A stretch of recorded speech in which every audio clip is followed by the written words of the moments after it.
네, 여러분 반갑습니다. 김원영 목사입니다. 이번 시즌 저희 아펜젤러 성경 공부반에서는 제가 일상신학이라고 하는 큰 제목을 가지고 저희들이 신앙생활을 하면서 잘 몰랐거나 또는 오해하고 있는 여러 신앙생활하는데 중요한 단어들, 개념들이 있습니다. 우리가 그런 것들을 우리가 일상에서 많이 접하고 있는데 딱히 확실한 답을 듣기는 어려운 것 같습니다. 교회 안과 밖에서요.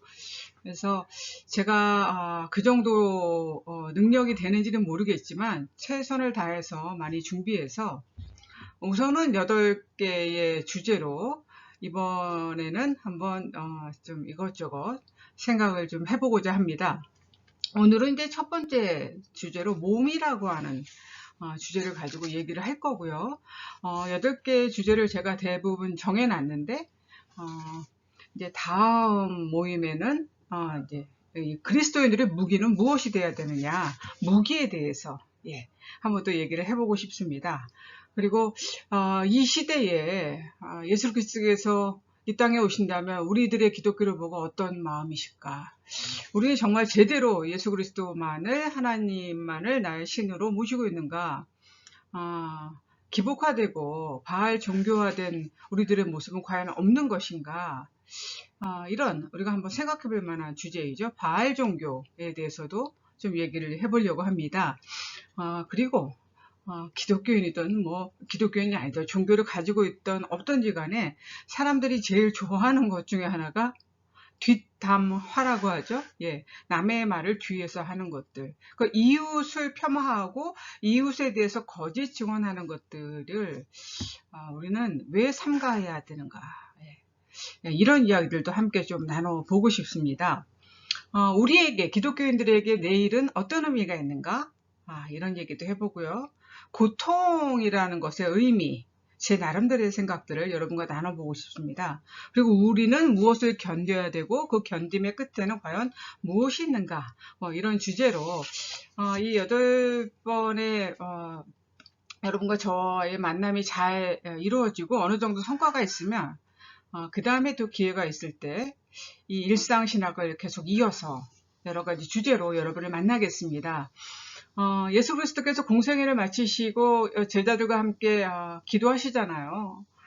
예수 그리스도께서는 정말 이 땀방울이 핏방울이 되도록 기도하는데 제자들은 잠을 자죠. 마음은 원이로되 육신이 약하구나 라는 그 유명한 성경 말씀이 여기에 나오는 겁니다. 마태복음에 나오는 말씀이죠. 그래서 우리 기독교인들도 이 마음이 몸을 따라가도록 해야 되는데 이 몸과 마음이 하나가 되는 일이 너무나 어렵습니다. 그걸 우리가 매일 체감하고 경험하면서 살아가고 있습니다. 우리에게서 사실 이 몸과 마음이 하나가 되는 것, 이거 우리가 신학적 용어로 종말론적 희망이다라고 얘기할 수 있을 것 같은데요. 이 몸을 자세히 얘기하다 보면 결국 이게 우리 신학의 가장 중요한 개념 중에 하나인 구원에 대해서 얘기하지 않을 수가 없습니다. 그래서 이 몸의 부활과 영생의 의미가 무엇인지 제가 이거 어디까지 얘기할 수 있을지 오늘 이 시간이 너무 짧아서 이 한정된 시간에 다 담지 못하면 이 몸에 대한 주제는 다음 시간에 한 번 더 이어서 하는 것도 생각을 하고 있으니까 여러분 집중력을 잃지 마시고 저와 함께 이 짧은 시간 하나님의 음성을 듣는 귀한 역사가 있어지기를 간절히 소망합니다. 그럼 이번 저와 함께하는 공부 우리 파이팅하는 마음으로 함께 시작하겠습니다. 자, 이제 그럼 다음 장부터 좀 본격적으로 설명을 드리도록 하겠습니다. 칼 라너라고 하는 신학자가 우리가 하나님과 각자의 러브 스토리를 써나가는 것이다. 하나님과 만나는 만남이라는 건 이런 말을 했거든요. 그래서 이 하나님과의 만남, 하나님과 사랑에 빠지면 인간은 상상할 수 없는 엄청난 변화를 체험하게 됩니다. 이때의 변화가 바로 전 존재가 변화하는 거듭남의 순간이 되는 것이죠. 우리가 이런 새로운 존재로 거듭나는 것을 새로운 피조물이다라고 고린도후서에서는 얘기하고 있고요. 그 다음에 에베소서에서는 새 사람이다라는 표현도 하고 있습니다. 이처럼 새롭게 변화하는 것을 또 다른 표현으로 한다면 우리는 어둠의 상태에서 빛으로 나아가는 것이고, 벌레에서 나비로, 죽음에서 생명으로, 눈먼 상태에서 눈뜬 상태로의 변화, 이것이 바로 완전히 새로운 존재, 변화된 사람에 대해서 가르치는 말이다라고 얘기할 수 있을 것입니다. 그전에는 자신과 세상을 보던 자기만의 그 이기적인 생각과 원칙과 그 태도에서 완전히 변화를 일으켜서 새로운 시각과 눈을 가지고 세상을 바라보고 이웃을 바라보고 자신을 바라보게 되는 것, 이것이 바로 기독교에서 말하는 완전히 새로운 만남이다. 이렇게 말씀드릴 수 있겠습니다. 우리가 지금 이 몸에 가지고 있기 때문에 세상과 경험하고 체험하고 느끼고 다 오감을 통해서 모든 지각, 인식의 개념들이 우리 속에 들어오게 되는데요. 이 몸이라고 하는 헬라어가 원래 두 가지 의미가 있는 것으로 얘기가 되고 있습니다. 첫 번째 소마라고 하는, 소마는 뭐냐면 자연적으로 창조된 인간의 신체적 상태를 가리키는 말이고요. 사르크스라고 하는 말은 세상의 유혹에 넘어가기 쉬운 본능적이고 육적인 성격의 몸을 바로 사르크스라고 얘기하고 있거든요. 그래서 사도 바울이 잘 사용하는 육이라는 말은 이 사르크스에 가까운 말입니다. 그래서 죄와 소외 가운데서 하나님을 떠나곤 하는 그런 몸이 바로 사르크스를 의미한다. 이 정도 알아두시면 될 것 같은데요. 이 종말론적 희망, 몸의 부활과 영생에 대해서 이제 좀 자세히 이야기하기 전에 몸을 헬라어에서 뭐라고 얘기하는지, 어떤 의미가 있는지를 잠시 살펴보았습니다.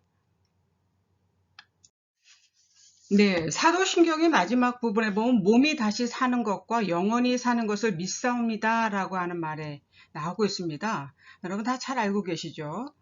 이 신앙 고백이 사실 근데 우리가 매번 고백하지만 이 한계가 많은 우리 인간이 이해하기에는 너무나 어려운 사실 고백입니다. 이게 쉽게 이해할 수 있는 고백이 아닙니다. 그래서 우리가 입술로는 그런 고백을 하면서도 정작 마음과 뜻을 다해서 고백하지 못하고 대충 얼버무리고 그 의미를 자세히 알아보려고 하지 않고 대충 넘어가는 경우들이 많이 있게 되는 것이죠. 하지만 그렇게 되면 우리 신앙 고백이 형식이 되어버리고 껍데기가 되어버리고 증언 부언하게 되는 것입니다.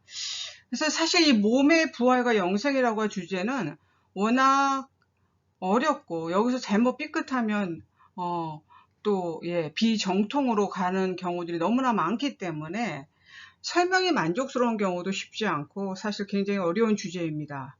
제가 모든 그런 여러분의 가지고 있는 의문점을 이 짧은 시간에, 제한된 시간에 다 해결해 드릴 수는 없고요. 제가 가지고 있는 문제의식들을 가지고 그걸 중심으로 좀 설명드리는 게 맞겠다라는 생각을 하게 됩니다. 폴 틸리라고 하는 사람, 독일계의 미국에서 신학을 가르쳤던 현대 신학자 중에 매우 알려진 주직 신학자인데요. 이 사람이 인간의 구원에 대한 요약을 세 가지, 3R로 설명을 합니다. 영어의 만남, reunion, 그 다음에 화해, reconciliation, 그 다음에 부활, resurrection이라고 해서 3R로 설명을 하는데요. 우리 인간은 만나고 화해하고 부활하는 존재다. 뭐 이런 의미겠죠. 이걸 가지고 설명을 하면서 부활이 무슨 의미가 있느냐. 부활은 비존재 상태였던 존재가 새로운 존재인 예수 그리스도의 만남을 통해서 존재의 근원과 화해하는 것이다. 되게 어렵네요. 제가 설명드리고 있지만 말이 참 어려운데 뭐 우리가 평상시에 쓰는 말로 하면 뭐죠? 우리 존재의 처음과 시작이신 예수님의 우리가 만남으로, 그쵸? 우리가 아까 말한 어둠에서 빛으로, 그쵸? 먼 상태에서 눈 뜬 상태로, 이게 바로 새로운 존재, 새로운 피조물이라고 말씀드렸는데, 그런 새로운 존재로 화해하는 것, 이것이 부활이다. 이렇게 폴 틸리는 얘기를 하고 있습니다. 이 폴 틸리 해석을 모든 신학교에서 가르치고 다 저희들 그렇게 공부해서 굉장히 의미 있고 우리의 신앙 고백을 좀 더 풍요롭게 해주는 건 사실이지만, 그런데 이 폴틀리 해석에서 좀 부족한 부분이 뭐냐면 이 몸의 부활이에요. 기독교는 분명히 몸의 부활을 말하고 있는데 이 몸의 부활에 대해서는 다소 약한 설명이라고 이렇게 설명드릴 수 있겠습니다. 그래서 이 몸의 부활, 교회는 이 예수 그리스도의 몸의 부활에서 시작한 신앙 공동체인데 이 몸의 부활과 영생의 의미가 어떤 것인지 우리는 그것을 어떻게 또 받아들이고 믿어야 될지 이런 좀 설명들을 오늘 시간이 너무 짧아서 다 설명을 못 드려서 다음 시간에 1시간 더 이어서 몸에 대한 이야기를 일상신학으로 이어가도록 하겠습니다. 기도드리겠습니다. 하나님, 우리에게 세상과 만나고 경험할 수 있는 몸과 정신을 주셔서 믿음의 눈으로 보이지 않는 것들과 경험하는 것 이상을 넘어서서 생각하고 염원할 수 있는 영혼과 갈급함을 주신 주님 감사합니다. 우리 기독교인들이 육체적인 몸을 소중히 할 뿐만 아니라 몸과 정신의 일치를 통해서 주님께서 이 땅에서 보여주신 주님의 나라에 대한 소망과 희망으로 우리의 일상을 가득 채우며 살아가게 되길 간절히 원합니다. 몸의 부활과 영생을 약속하신 주님의 약속이 진실로 믿어지는 귀한 역사가 이 공부를 통해서 이루어지도록 나약하고 부족한 나를 세워주시고 도와주시옵소서. 새로운 존재로 거듭나길 진심으로 원합니다. 눈먼 상태에서 눈뜬 상태로 주님께서 보여주시는 위대한 역사를 보고 증언하길 원합니다. 주님, 우리를 도와주시옵소서. 주 예수 그리스도의 이름으로 간절히 기도드립니다. 아멘.